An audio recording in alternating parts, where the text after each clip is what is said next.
Hi everyone, and welcome back to Retrospect. As you can see, it's Christmas and it's in Australia and it's hot. So I thought I'd do a Christmas episode.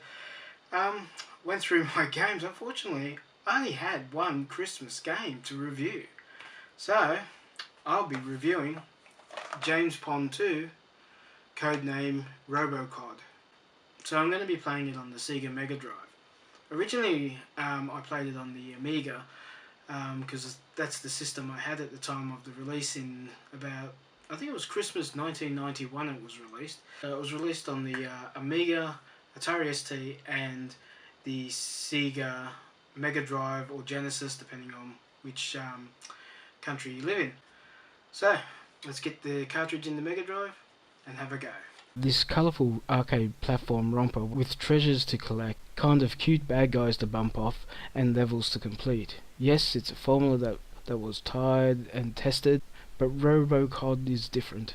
Because it's so different. It's almost if the author sat down before he started and decided to rewrite the rules of the arcade platform game. The game takes place immediately after its predecessor, James Pond. Although Acme Oil Co. has been destroyed by James Pond's archenemy Dr. Maybe survived, and has retreated to the North Pole where he has taken over Santa's workshop.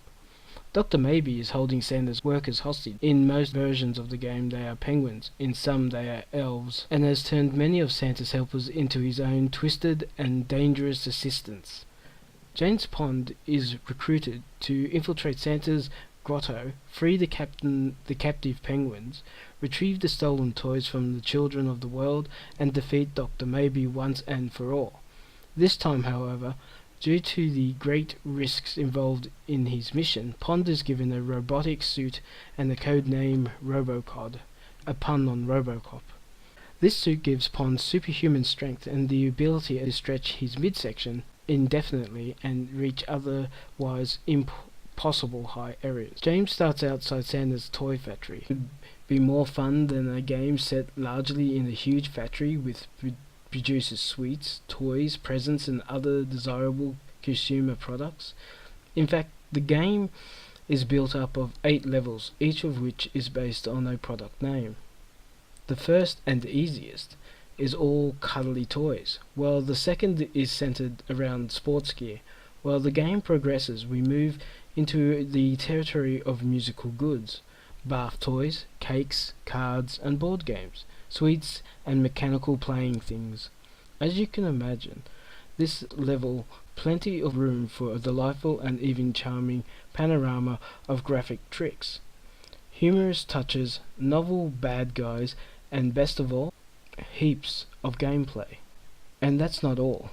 This is a game that's not just big, not just huge, it's bloody gigantic. Each of the 8 factories include between 3 and 8 levels, and every few of them are linear. You really have to explore, and even if you're getting a little bit lost, there's always lots and lots of good things to pick up and puzzles to solve. On each level there will be a few of these penguins I mentioned before. To clear the level, you have to pick up a pre-designated number of your flightless chums, then find the exit. It's really not that difficult to skip through the game, pick up the nice guys and make for the next factory. But that's where Robocop is special. There are just so many jokes in the game, so many devilish deceptions, that you can't resist having a look around every corner or climbing a huge series of platforms. It's all the more exciting because of the hero's large repertoire of movements. He can bounce on top of baddies too, and whiz down hills at quite a lick. On each level the style of gameplay changes, and Pond's array of movements will often change to suit the new environment. There is a secret room that's made of jelly, for instance, and of course Pond finds a way to deal with the difficulties that this presents. Sometimes there's a little gadget which will give him extra capabilities, a set of wings, a car, or a plane, and so on.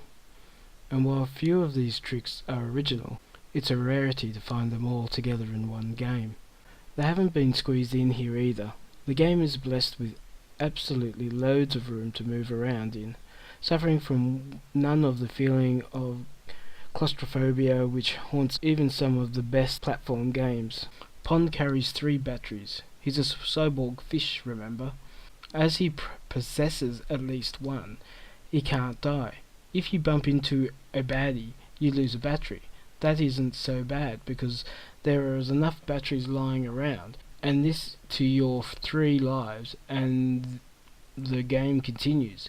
And even the crappiest of game players will have quite some fun romping around his game for some time, even if they don't get anywhere very much. The game is big, you see, and in some games you could have the whole thing finished in no time. Programmer Chris Sorrell has shamelessly plundered every suitable game in existence for new ideas, and he's had the cheek to even tease a few a little. Watch out for the same Neat Lemmings and Rainbow Island gas. He's also had the good sense to raid popular culture, and there's everything here from 19th century literature through 1930s cinema to tacky chocolate bar advertisement. Let's just say the identical characters, the gentle touches of background wit, and the perplexities indigenous nature of many of the difficult levels makes Robocod a fun time classic, and a surprise one at that. So, that's my review on James Pod 2 Robocod. If you like this video, give it a thumbs up. If you want to, leave a comment below, tell me about, maybe recommend the game that I should have a look at. And don't forget to subscribe and click the little bell so you get notified every time I upload a video. Okay, so that's it for me. So have a Merry Christmas or a super holiday, and I'll see you next video.